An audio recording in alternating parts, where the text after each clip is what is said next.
আপনারা আমাকে গাইড করে আসছেন এবং আমাকে স্বপ্ন দেখতে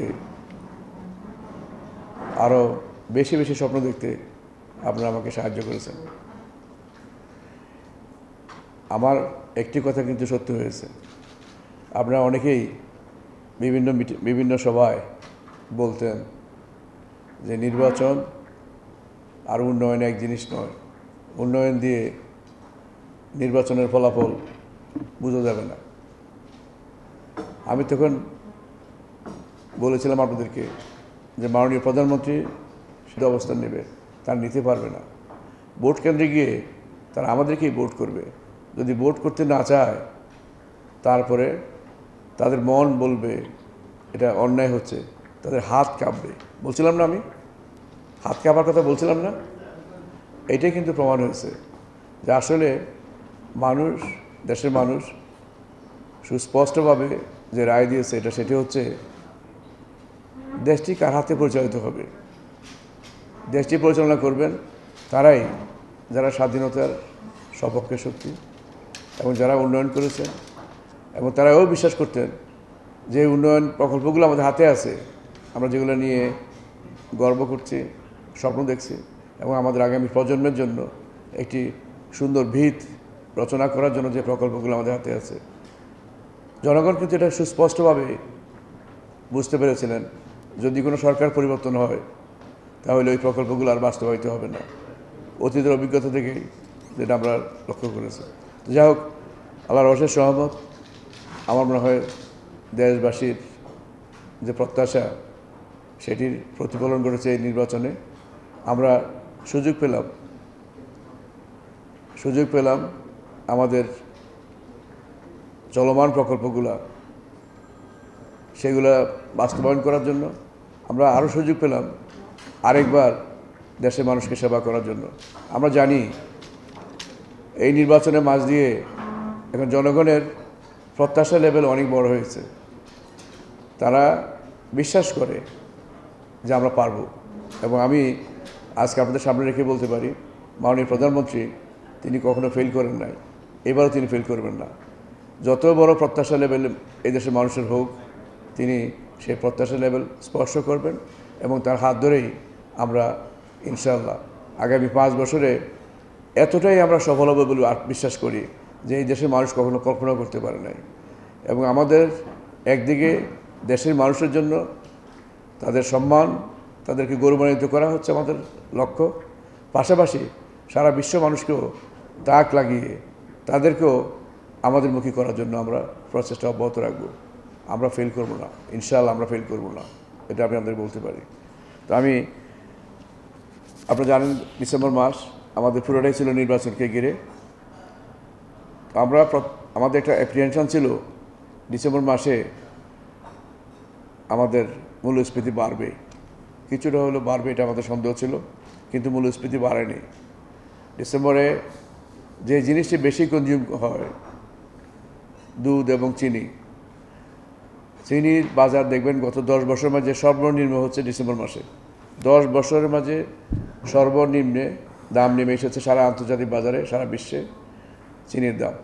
আর অন্যান্য জিনিসও যেগুলো আমরা কনজিউম করি সেগুলোরও যদি আমরা কমোডিটি ইন্ডেক্সটা চেক করেন তাহলে দেখতে পাবেন যে সবগুলো দাম কম, এবং সেগুলোর কিউমুলেটিভ ইফেক্ট যেটা, এটা আমাদের প্রতিফলিত হয়েছে আমাদের ডিসেম্বর মাসের মূল্যস্ফীতির জায়গায়।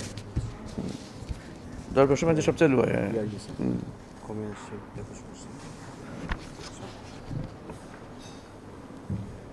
পাম অয়েল, আমাদের যে তেল আমরা যেটা কনজিউম করি, এটা কমে এসছে 18%। দুধ যেটা আমাদের অনেক বেশি লাগে এখন আমাদের চায়ের দোকানে বসে নির্বাচনের সময়, এটা কমেছে 11%। চিনির দাম কমেছে 21%, যেটা 10 বছরের মাঝে সর্বনিম্ন। 21% কমে আসছে। এই 3টে আইটেমে আমাদের বেশি লাগে, বেশি আমরা কনজিউম করি, এবং এগুলোর কমার কারণেই আমাদের ডিসেম্বর মাসে মূল্যস্ফীতি আমাদের পয়েন্ট টু পয়েন্ট ভিত্তিতে গড় মূল্যস্ফীতির পরিমাণ হচ্ছে 5.35, 5.35%। ফুয়েল প্রায় 27%। না যাক, এটা বললাম না, আমি শুধু কনজিউমার আইটেমসে রয়ে গেলাম। তো মূল্যস্ফীতি গত মাসে ছিল 5.37%, এই মাসে ডিসেম্বর মাসে সেটা কমে দাঁড়িয়েছে 5.35%। তো সেখানে বাড়েনি, এটা হচ্ছে বড় কথা। আর আমরা বছরের প্রথমে বলেছিলাম আপনাদেরকে, আমরা যেই ধারণা আপনাদেরকে দিয়েছিলাম সেটা ছিল আমরা এই বছর মূল্যস্ফীতি বছর শেষে, ক্যালেন্ডার ইয়ার শেষে আমরা 5.5-এর মাঝে রাখতে পারবো। তো আসলে তার সাথে অনেক কম। আমরা বিশ্বাস করি আগামী 6 মাসেও মূল্যস্ফীতি ক্রমাগতভাবে আরও কমতে থাকবে। আমাদের মূল্যস্ফীতি আমাদের যে পরিমাণ থাকার কথা প্রত্যাশিত লেভেলে সেটা আছে, আরও বরং একটু কম আছে। তো মূল্যস্ফীতি আমাদের, আপনারা জানেন গত বছরের যে ডিসেম্বর মাস, গত ডিসেম্বর ছিল 5.83%, লাস্ট ইয়ারের। এই বছর সেটা 5.35%। গত মাসে ছিল 5.37, এর আগের মাসে ছিল অক্টোবর ছিল 5.40%, 5.40, 5.37, 5.35। এই হচ্ছে আমাদের মূল্যস্ফীতির পরিমাণ।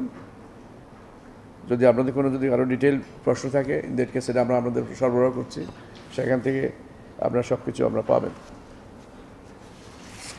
আর যদি কোনো প্রশ্ন থাকে আমাদের পরিসংখ্যানের আমার অফিসার সবাই আছেন, আমাদের পরিচালকবৃন্দ আছেন, আমাদের সবাই আছেন, যদি আপনার প্রশ্ন থাকে প্রশ্ন করতে পারেন।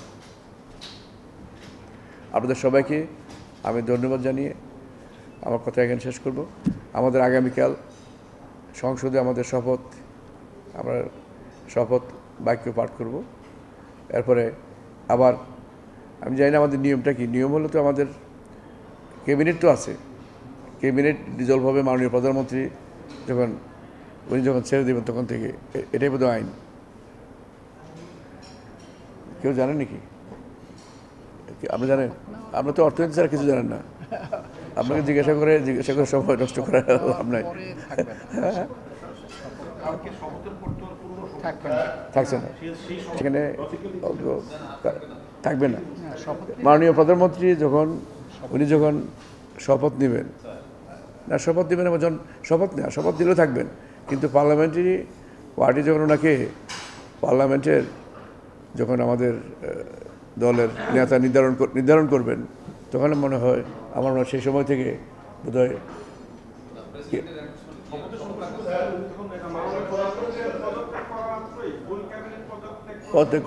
ধরে হবে। ঠিক আছে, এটা তো ডেফিনেটলি যখন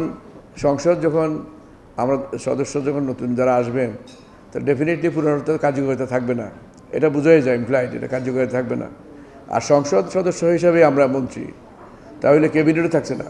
তো আমি মনে করি যে টাইমিংটা আমি বলতে পারবো না এবং সিকোয়েন্সটা বলতে পারবো না, ক্রোনোলজিক্যালি কীভাবে হবে, কোনটার আগে কোনটা আসবে এটা আমি জানি না। এটা নতুন আমাদের জন্য, এটা সম্পূর্ণ নতুন। তো আমরা কালকে পর্যন্ত অপেক্ষা করি। আমরা কালকে ইট হ্যাজ বিন ডিসাইডেড যে আমরা সবাই কালকে শপথ নেব ইনশাআল্লাহ। তো পরবর্তী পর্যায়ে কী হবে এটা জানি না। তবে আপনাদেরকে ভালো খবর তো দিয়ে গেলাম, একটি ভালো খবর দিলাম না, মূল্যস্ফীতি বাড়ে নাই, এটা ভালো খবর না?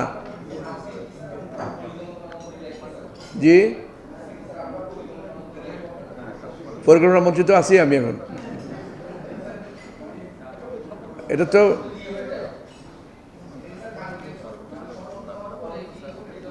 শপথ দেওয়ার পরে আপনাদের কাছে আমার অবস্থান কী হবে, মান্নান ভাইয়ের অবস্থান কী হবে, এটা আমরা জেনে শুনে সামনে আসবো, বুঝছেন না? আর আমরা হেফাজতলি আসবো না এবং সিস্টেমেটিক্যালি আসবো এবং আইন কানুন বিধিনিষেধ যা আছে সেগুলো মেনেই আমরা আসবো, ঠিক আছে? এখন কমলা খান সিলেট থেকে আসতেন, অনেকে সিলেট থেকে আসতেন, কিন্তু একটা কমলও নিয়ে আসেন না। আগে সিলেটে যখন যেতাম অনেক কমলা পেতাম, এখন সিলেট থেকে কমলাও আসে না। হ্যাঁ, সিলেটে যায়।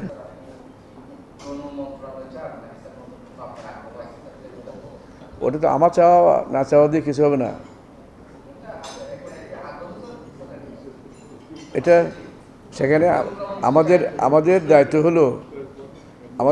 হলো যেখানে দায়িত্ব দেবেন মাননীয় প্রধানমন্ত্রী মেহরবানি করে সেখানে আমাদের কাজ করতে হবে। আমার আর মান্নান ভাইকে তিনি যদি নাও দেন তাও তার কাছে আমাদের কোনো অভিযোগ থাকবে না, কারণ আমরা তো 5 বছর করলাম। সবাইকে তো বাই রোটেশন চান্স দিতে হবে। আমাদের এইভাবে তো আমাদের আমি মনে করি যে নতুনত্ব পাবো, আমাদের প্রশাসনে নতুন নতুন মুখ আসবে, আরও উদ্দীপনা নিয়ে আসবে, উজ্জীবিত হয়ে তারা আসবেন দেশকে সেবা দেওয়ার জন্য। তো এইভাবে আমরা মনে করি যে এটাও একটি প্রক্রিয়ার অংশ।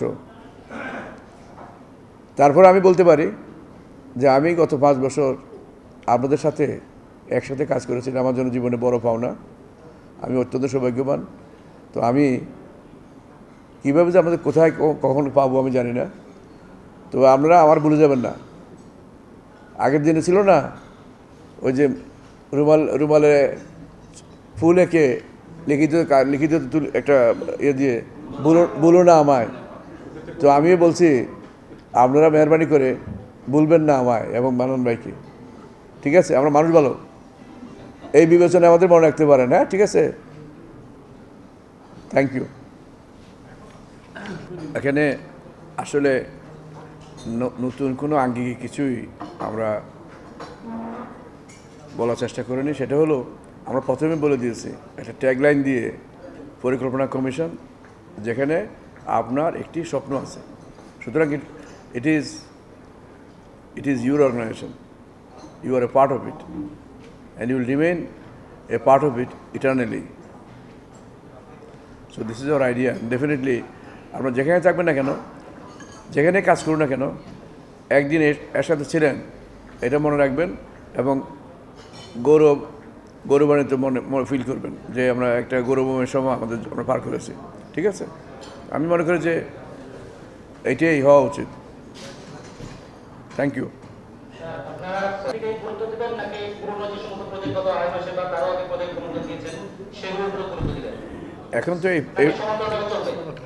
এখন তো এই প্রশ্ন আর যাবে না। এখন এই প্রশ্ন যাবে না। এখন এগুলা যখন আবার নতুন গভর্নমেন্ট হবে, সরকার তো হবে, এই সরকার ঠিক করবে আঙ্গিক কেমন হবে, পরিসরটি কেমন হবে, ব্যক্তি কতটা সুবিস্তৃত হবে, কতটা গভীরতা পাবে এবং প্রায়োরিটাইজ করবে যেগুলা অবস্থার প্রেক্ষিতে যেগুলো পরিবর্তন এবং সেখানে পরিমার্জন করা যেখানে যেখানে দরকার লাগবে সেগুলো করবে। জি,